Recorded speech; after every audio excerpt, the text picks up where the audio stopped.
The Road to Kentucky Derby 149, presented by Woodford Reserve, takes a pit stop in the Pelican State, New Orleans to be exact, at the Fairgrounds for Saturday's Grade 3 Lecomte.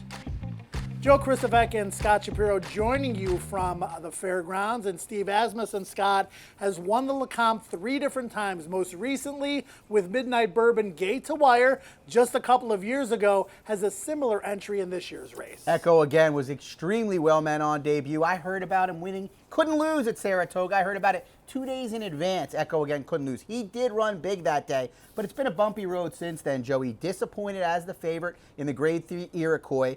He ran in a race, an allowance race that was declared a non-event. I think he was going to win it for fun, and then it was on to Oklahoma. Yeah, it certainly was, and he set the pace in the Springboard Mile, but wound up finishing third that day to a local horse who ran well, and Giant Mischief for trainer Brad Cox, who was loaded leading up to this year's Kentucky Derby.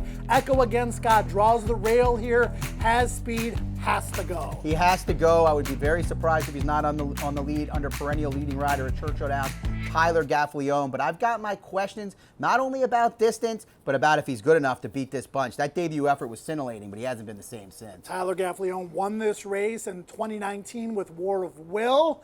Echo again from the rail. If the track comes up sloppy, probably becomes doubly dangerous.